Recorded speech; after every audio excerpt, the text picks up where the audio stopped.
So if you're an artist like me trying to find reference imagery that is copyright royalty free and also just free can be extremely challenging and frustrating. I'm going to take you through some online resources that I often use. Great reference material that is just that. It costs nothing, it's free of any copyright restrictions, and it's really great imagery. As with anything like this, I'm not an intellectual property lawyer or expert in this in any way, so please do your own research before using any imagery that you find online, including the sites that I'm about to share. Having said that, let's dig in. The first resource I want to share with you all is Pexels.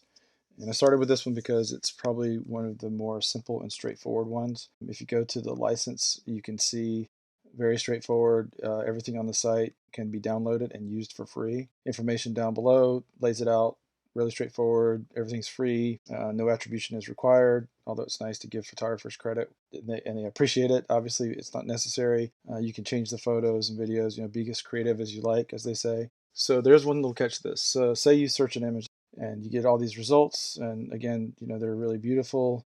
Here's an example. It says below, clearly free to use. If you were to scroll past all the initial images in the search results, you get this other block of images down below, and it says sponsored photos, iStock. And if you were to click on one of those images, it actually takes you off of the Pexels website, and then you are on iStock. Now it's pretty it's pretty obvious. I mean, you have to pay for this image to use it, and there's a whole bunch of different licensing agreements on iStock, but it's just, as long as you're on Pexels website, the images are fine and they're free to use and you're good to go. But as soon as you click on an iStock image, you're actually on a different site and the rules are different. I also want to show that when you do a more generic search, say something like just bird, you get the ability to narrow down your search by these different categories. So for instance, here we can click on parrot and you can see a subset of that search. And these are all very beautiful images of parrots. I actually like this one here a lot. I'm going to download it. I'm going to use it for a painting upcoming. I'm confident that there's no issues here. It says it's free to use. I'm actually going to give the photographer, in this case, Helena, a little tip. Again, not required. It's a nice thing to do, to throw a few bucks to the photographer, just to keep the karma flowing.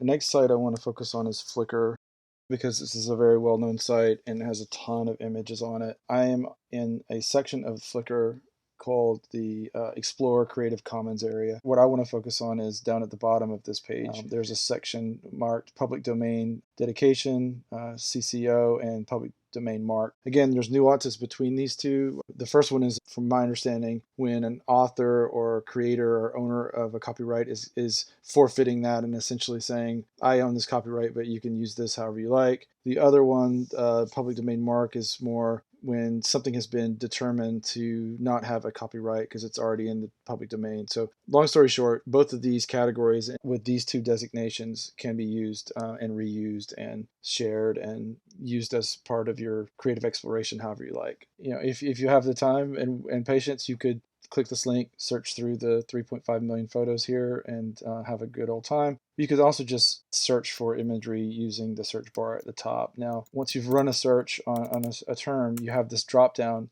where you can switch between the different attributions and rights restrictions, etc. And as long as you're on the public domain dedication or the public domain mark, these images should all be free to use. Once you click on an image, say this one here, you can see that it's clearly marked public domain. This is a site that I would trust and use, and if it says public domain, I take it for its word. And again, I'm not a legal expert. This is just my guidance of sites that I use. Another sort of lesser known part of Flickr that I wanted to mention was the British Library. The British Library collection is really awesome. It has over 1 million images here that are all in the public domain, free to use. I just wanted to walk through a couple little nuances with this section. If you just browse through their photo stream or their albums, there's some good stuff in here, but it's not really the most user-friendly way to find things when there's over 1 million images, obviously. So the best way to navigate this collection is through the search. And you want to be on the photo stream and you want to click on the search bar that's down below the header. So this one over here on the right. When you do that, you'll see that it populates the search bar at the top with this little blue indicator that you are searching within the British Library collection of photos, and we're going to search a mockingbird, and I'm going to show you that the results aren't all that great with this specific search. But if I were to just search bird, then you're going to get a lot better results as far as what's available. Over 7,000 results here. And I just think it's a really great resource for artists if you're trying to look for a specific, especially for nature and architecture. There's a lot of really good stuff in here. Objects, ships, architecture, um, animals, plants, a lot of really, really great images in this collection. So once you get to a specific image, you can clearly see that it is marked no known copyright restrictions. Under this little download arrow, it'll show you all the sizes that are available. And then if you view all sizes, you'll go to a page that'll show you more specifically, what's available, and you can download, each size or the original size or whatever you want. The next site I want to focus on is the New York Public Library. They have a digital collection online, and although they no longer upkeep this section of their website, it still has over 180,000 images that are online and are in the public domain and free to use. As you can see here, they clearly state there are no restrictions on use, and they have a bunch of different ways in which you can browse the collection, but I usually just focus on the search. The thing you need to pay attention to here when you're searching on the New York collection is that you need to check this little box that says search only public domain materials. So again, I'm going to search Mockingbird, and you can see sort of the selection that is provided.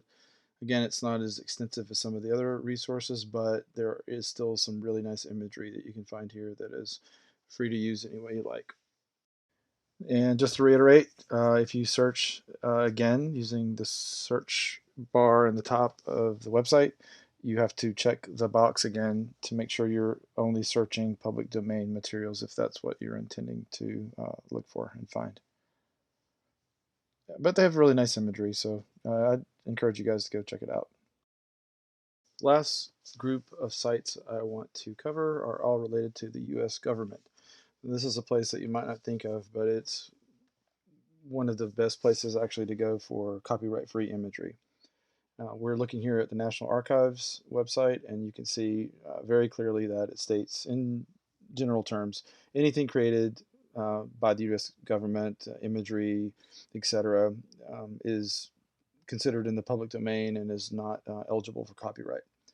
Now, there are some exceptions to some of the things that are online in the digital collections of these various sites, but we're going to go through some of that, and so you have a better understanding of what's available and what you can use. One of the first sites here is the National Archives, and I haven't used this site as much as some of the others, but you can clearly see that they have a ton of different collections online. A lot of military stuff, a lot of interesting graphic design and posters and other material. There's just a ton of really interesting imagery on this site that is completely copyright free. I like to look for old trucks and old airplanes and things like that, and there's plenty of that here. I will say, as they mentioned, please look at the details to verify that the imagery you're looking at is unrestricted and is free to use. Before moving on to the last site I want to focus on, I want to mention that you can check out the U.S. military websites, and if you're interested in airplanes, etc. The Air Force is obviously a great place to look for great imagery of airplanes to paint and draw and reference and use. Again, please be sure to read the details to make sure that the images that they are displaying in these collections online are cleared 100%, taken by the US government, etc., and free to use. I'm going to repeat that. You're going to hear it at least one more time before this video is over, so do your homework. And the last site I want to share is, it's also part of the US government, and that is the Library of Congress's website. And I have used this one before. They have a section of their site that is explicitly free to use and reuse imagery. So clearly determined in the public domain, fine to use. Now, I have this on an authority that I know that works at the Library of Congress, that because the Library of Congress is also the institution, they are the home of the Copyright Office. They're just not permitted to give out anything that might seem to be permission because they don't technically own the copyrights. It's in the hands of the creators.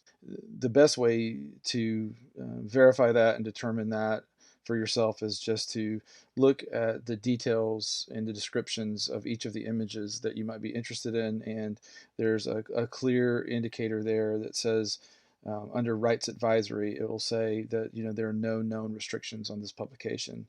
You can search for that. Even you can search for no known restrictions in your search to help you focus down and filter through the things that are generally speaking thought to be in the public domain. Again, do your own due diligence, do your own homework here, but this is another great resource. Just be smart about it when you're looking at these images. Don't just grab anything on the website thinking that it's fine to use. And as we're just wrapping up here, the last thing I'd mention is I think I would encourage everyone to try to take their own imagery when possible. It's a lot better to source your own photography when you can. That's obviously not always possible depending on the subject matter, etc. So these are some of the resources I use from time to time.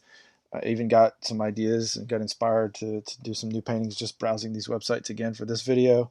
Let me know if you all have used these sites before. If you have other resources, post them in the comments. I'd love to hear what you guys are using for reference in making art. And I think it's really kind of exciting that there's so much material available online.